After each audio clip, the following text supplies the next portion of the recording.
Hello and welcome. We are back with Carol Aguirre, and we're going to be talking all about going full time. Carol's been on the podcast before, and I'm really excited to share her progress, her journey, and have her work inspire you in your practice. Can you introduce yourself, Carol, and share where everybody can find you on social? Hi, sure. My name's Carol Aguirre, and I'm vegan weight loss nutritionist. Yeah, so that's where you can find me on Instagram. Awesome. Can you briefly explain what you do and why you do, so people can, if they haven't listened to the last episode, they can catch up with your body of work? Sure. So I'm all about empowering new vegan women on how to feel confident in their vegan choices for their weight loss, so reaching their weight loss goals. Awesome. All right. Thanks for sharing that. And to kick things off, you recently became full time. Very excited about that. That actually just happened. So we're basically, so November, so as of last month.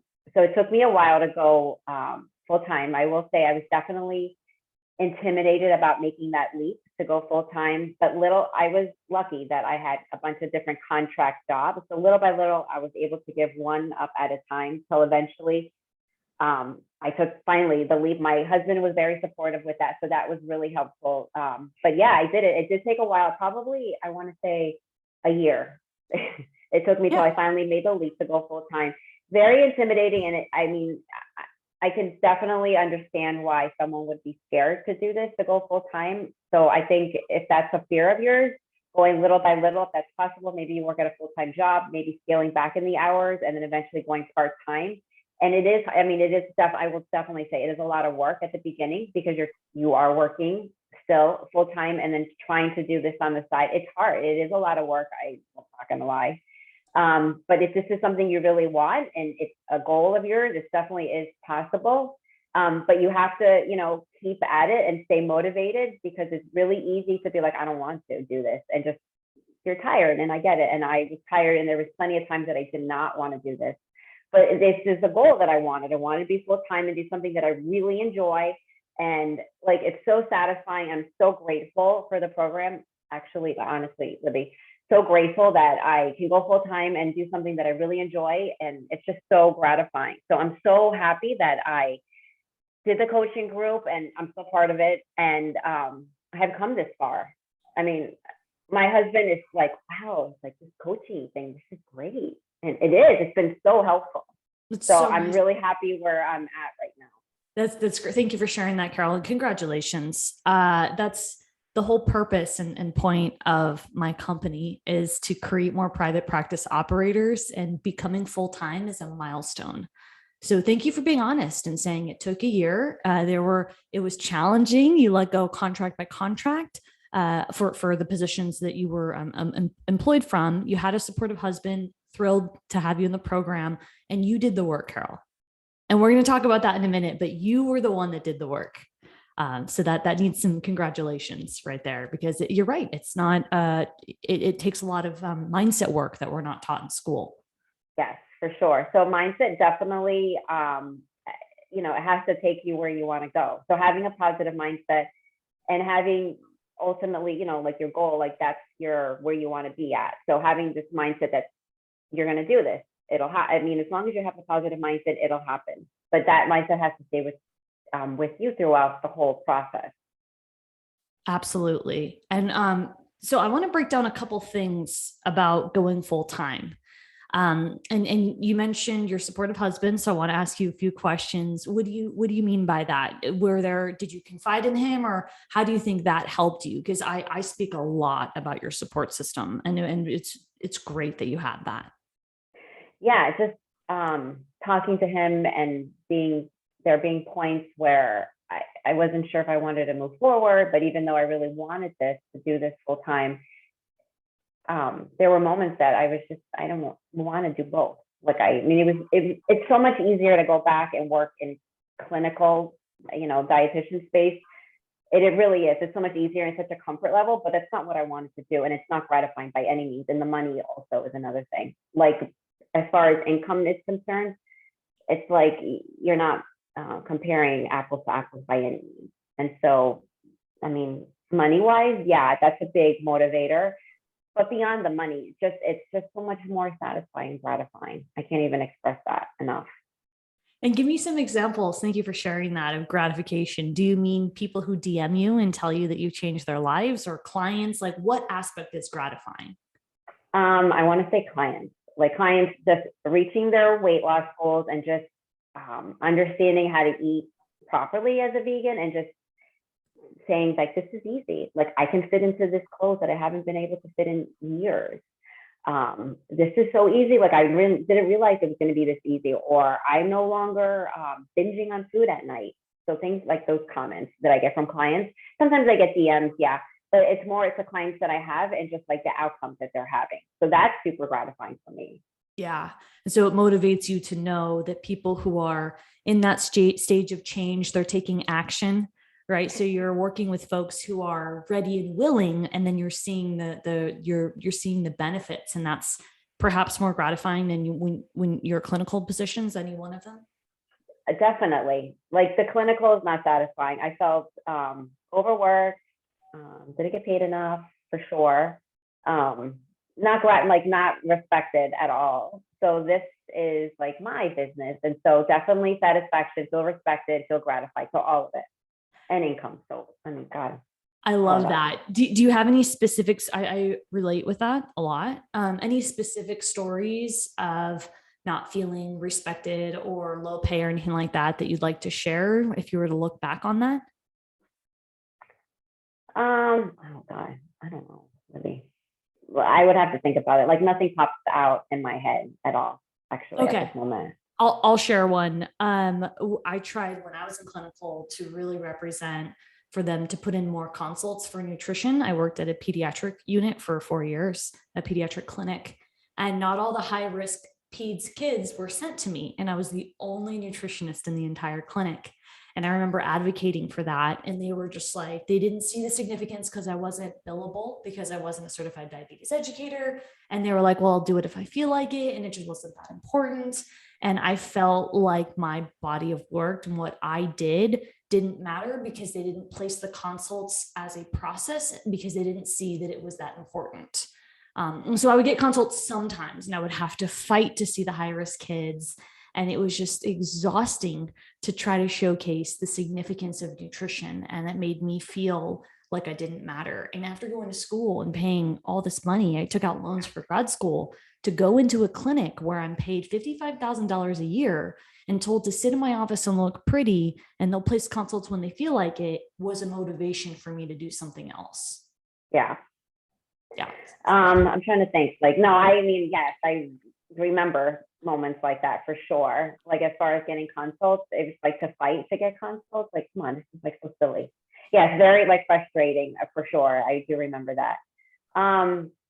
I guess I'm trying to think. Like for me, I don't know, like trying to ask for more money. So since I was like a contract employee, trying to ask for like a raise, I guess, because I had it in contract, and it was a little difficult to get more money, even though I've been at these facilities, let's just say like 5 years and plus, and then asking for more money was they didn't want to, it wasn't in the budget, all kinds of reasons, even though I've been here for 5 years, and still. So things like that, like not respected, I think. Yeah, that's a good one. Thanks for sharing that. That's super common as well. So to move on from, I mean, clinical stories are always fun to reminisce, and only 8% of dietitians own their own business. So for you to go full time, you are the minority, and that's one of the reasons I want you to share this story, because our mission is to show that it's possible, and dietitians are doing it, and I love that. Can you share a little bit about, you said it was hard. You said a few moments ago, you mentioned a few things. Your supportive husband, you mentioned you talked to him. You said it was hard to do both. Can you talk about either what motivated you, or just kind of going back before you went full time? How did you make it possible? Because I think that's a friction point, and it's scary for a lot of dietitians. Yeah, it's definitely scary. I think what made me want to continue is knowing that I didn't want to stay where I was at for the last few years, stuck. I think that was my motivator, just feeling stuck. And I like okay, either I'm going to move forward or I'm going to stay stuck in this position for years and just like shoot me. Because that position, I was like so over it. I can't even begin to tell you, so over it. So I had to make a decision. What do I really want to do? And I know what I really want to do, even though it's tiresome and lack of motivation, definitely at times. I know in the big, in the big scheme of things, what I wanted ultimately. So I'm so glad I took the leap and did this. Yeah. And was there any kind of practice that you had to help you during that time? Did you set any boundaries? Was it attending coaching calls? Was it developing processes? Like what helped you kind of make it happen? Definitely the coaching calls for sure. Putting putting what you suggested in the program into actual practice and into goals, like making that work. That transition was very helpful. Yeah, and I think I would say those things. Were you able to set boundaries as far as I'm only going to take so many sales calls or clients, or was there any kind of struggle during that time to take action and implement? Because a lot of our clients struggle with, oh gosh, I've too many sales calls, or I don't have enough, or things like it's always one or the other, right? Yeah, no, there's definitely points where I felt like I had no sales calls. I mean, I will say that definitely happened, and like insecurity would kick in. So yeah, insecurity, there's definitely moments of insecurity happening along the way. But listening, I think to attending your calls were super helpful, and hearing other dietitians, like my peers and what they were going through, that's empowering, that's inspiring for sure. So being part of those calls is helpful. To listen to your peers, what they're doing, and you're in the background, you listen to it and you're like, oh wow. So that goes a long way. I feel like for anybody, I think it would go a long way. And I'm going to double down on how important that is. And that's a practice I adopt as well, being around peers in small business. And it's so significant because in a clinical position, you're around other clinicians, or in school, most of us go into clinical. So you're not surrounded by folks who are in private practice. So being around people who are in private practice, actively growing and taking action is definitely a great way to adjust your mindset. So I'm glad to hear that reflection. Yeah, it's very motivating. And especially as a virtual company, right? Because you're like at home on your computer and you're like, well, you look outside, and I don't know about you, but like people I went to school with, they're still in a hospital. Yeah, so that's just like not motivating at all. So being part of the cause is definitely motivating. Hearing, right, because I mean, I'm working from home, right, and I have the dog, but it's not. There's no motivation there beyond. There's none actually in that respect. But listening to other peers, what they're doing and how they're growing is very motivating. So yeah, I definitely agree. Congratulations again on taking the leap, going full time. I remember it being a topic, and I'm really proud that you made it happen. It really takes a lot of persistence and dedication. And now, like you said, you can't compare apples to oranges. That for that the salary and the motivation and the level of readiness from your clients is a whole new world. It's like a whole new universe in private practice. So I'm just really excited that you're representing that and sharing your story for the tremendous amount of people who want to get to where you are now. So it's always nice to reflect on your accomplishments. I know you want more, we all do, but just to hold that space and say, like, I did it. I achieved this milestone. It's really special. Yeah, definitely it is. Cool. All right. So I want to move on and talk about a couple other topics, although of course we can weave in anything that has to do with making it to full time as a practitioner. I've seen such progress with your content, Carol. And I know that has to do with messaging, et cetera, but you are active on Reels, you show your face. Can you talk a little bit about like, how has that evolved and how has that helped you? Or what were some of the mindset blocks you had that you've been able to overcome today? Because you're doing a great job on social media, building your presence, like really impressive. Thank you. Thank you. Appreciate that. So definitely have evolved. Oh my gosh. So if I think about like when I just started, I think I still have quite a few old posts, and I look at them, I'm like, oh my gosh. Well, I don't know what this was like compared to what I'm doing now. So I think just with time and practice, and having the coaching calls has helped me make the post a lot clearer and directly speaking to my ideal client, having, having clients and using them as examples in my posts goes a long way for sure. And the reels still, it's not that great, I feel like, all the time. But it's the same idea. I mean, with time, I think they do get better. And it's just work. It's just thinking about your clients that you currently have and how you can make those clients into reels, basically. So it's like reaching my ideal client. Love it. I love the way you approach content. That is so smart.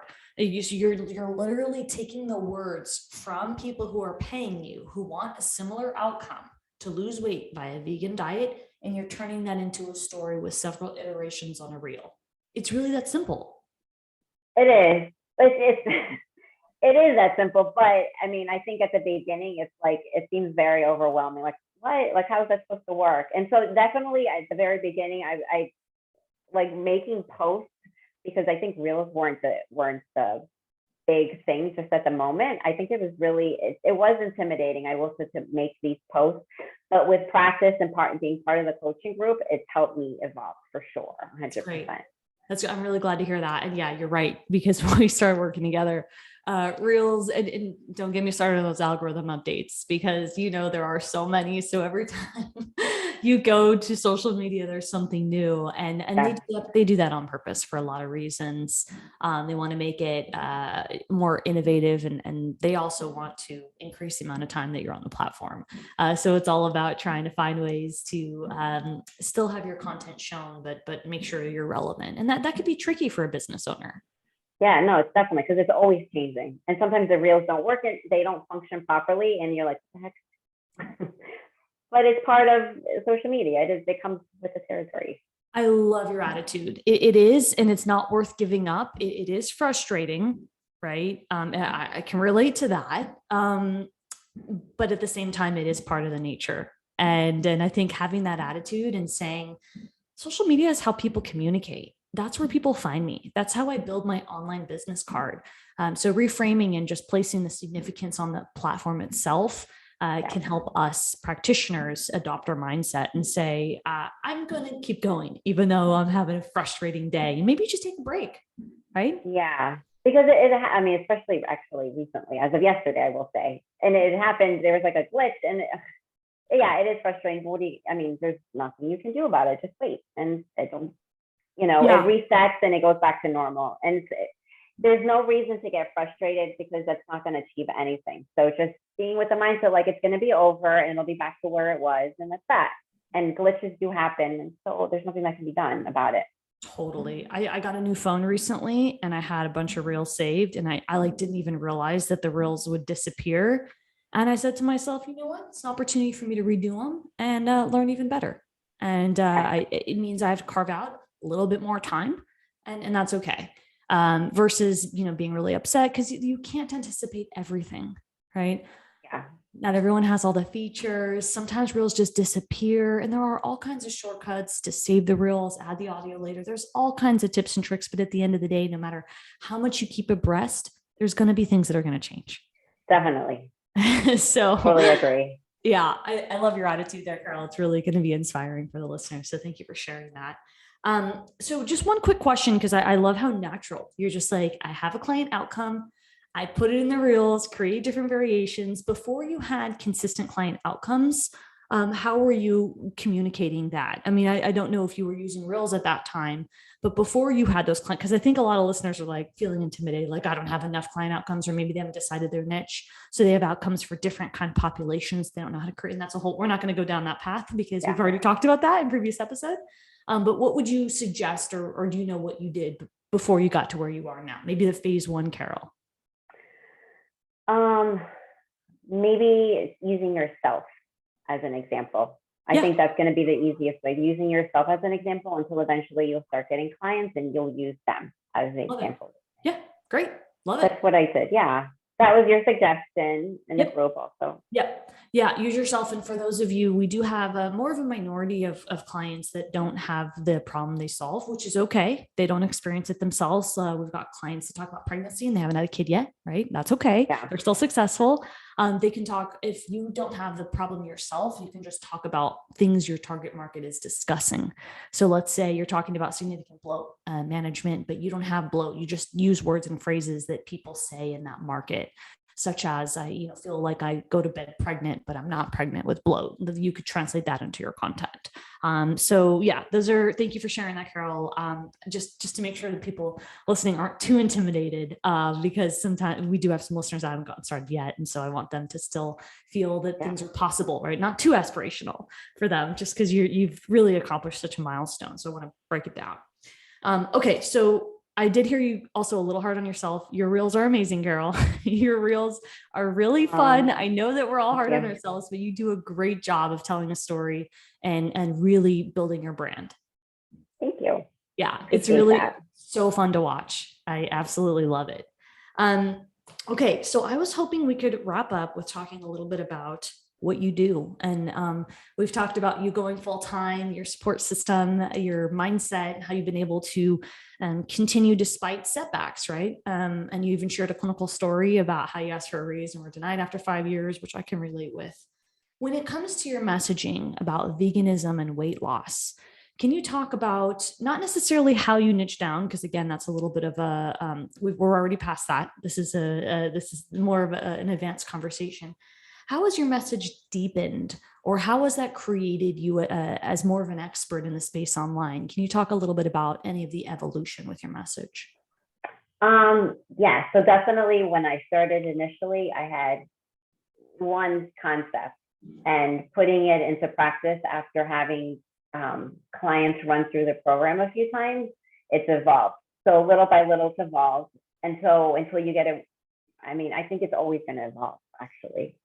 So right now, I mean, I'm happy where it's at, but I'm sure with time, I'm going to have it evolve a little bit more as time goes. So I think just having clients run through it, because you're going to have a thought, you're going to have a concept, and then you're going to write it out, and then clients are going to go through it, and then you realize some things don't work, and so they need to be adjusted. And so I think that's how it's evolved over time. I love that. So many people, as you might remember or know, get really scared about iterating on their messaging. And it's absolutely imperative. We don't just like come out the bat knowing exactly what angle. So I love that you're giving yourself permission to evolve and make it better for them, right? For your ideal clients.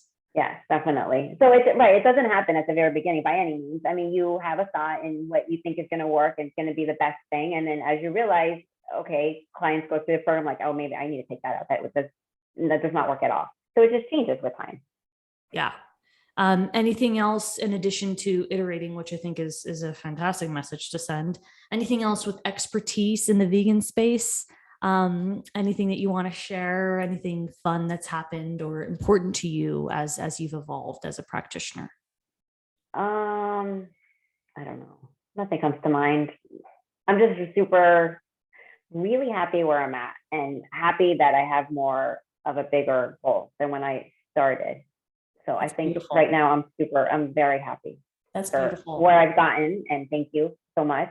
The program, definitely. I'm glad to hear that. And when you say bigger goal, do you mind sharing what that is? No, I don't want to share. All right. Not on the podcast. Fair enough. So as far as ethics, I know that you've talked about like veganism and ethics. Is that anything that you think has evolved with time in your messaging, or is that something that's prominent or that makes you stand out talking about veganism from an ethical standpoint? I always mention a little bit of vegan and the ethical reasons for going vegan. Not too much, because that's not my main page or motivator for my page, but I do tie it in because I know it's very important for anyone who follows a vegan lifestyle. So yes, I do tie it in. And I love how you even explained it. Like it's not a core, it's important, but it's not the primary reason. The primary reason they come to you is weight loss and knowing how to create a vegan plate and still lose weight while adopting that dietary pattern. And then ethics is something that's important, but that might not be the main reason that they come to you. So you find a way to insert it and have it be maybe a tertiary outcome or something in the mix, but you're strategic about how to place it. So I was hoping you would share about that, because I think that's such an important message. A lot of the listeners struggle with, gosh, how do I get the primary outcome front and center, right? And you've done such a good job of that. Oh, thank you. Yeah, such a good job. Without, you don't have to dismiss the ethics. It's hugely important, but there's a way to incorporate it. And you've done that, and you just explained strategically, like it's not the main reason, and it's important, and I can still share it. But you have a way of sharing it that makes sense for what your audience wants. Yes. So, right. I think when I just started, I was putting probably too much emphasis on that specifically, and that's not my. I guess it gets a little tricky as far as the content and what your ideal client is and what people you want to come to you for and your services. So that's where you have to kind of play around and realize what's your main focus and what's the outcome. Yes, as being ethical as a vegan is definitely important. So it needs to be tied in, but it's not the main focus, because you want them to come to you for a reason. Love it. To make money. I mean, honestly. And that is definitely a big, huge part of my core framework, is finding out what is the biggest problem. And people fight me on that. And oftentimes I see dietitians fail or slow to reach their goals when they want to make the biggest problem what they want and not what people want. So you got to solve, in marketing they call it bleeding neck, the biggest problem that people are going to pay for. There's a ton of big problems, right? So weight loss, chronic bloat management, food freedom. There are so many big problems people struggle with. But what's important in marketing is to listen and solve the biggest problem. And so you just explained that really well. And I can honestly say I don't have any client that has gone full time and created a big business without solving the biggest problem. Yeah, no, definitely. I agree with that. And I know you see that. I know you see that in the program. Like, people are solving serious problems. So awesome. Anything else? Thank you, Carol, for sharing your story. It's been an absolute pleasure to work with you and talk with you, and seeing you progress just makes my heart warm. So is it any kind of final words that you want to leave with today? Join Libby's program. It's so, I mean, I don't even know how to express it in words really, but you're going to get so much benefit out of joining the program. If this is like something that you ultimately want, it's definitely worth investing in a coaching program. And I think Libby's program is amazing. Thank you, Carol. I very much appreciate that. You've been a pleasure and a joy. Hit the biggest milestone, which is going full time. And if you just remind everybody where to find you on social so they can connect with you and support your work. Sure. So on Instagram, it's at vegan.weightloss.nutritionist. Awesome. Thanks, Carol.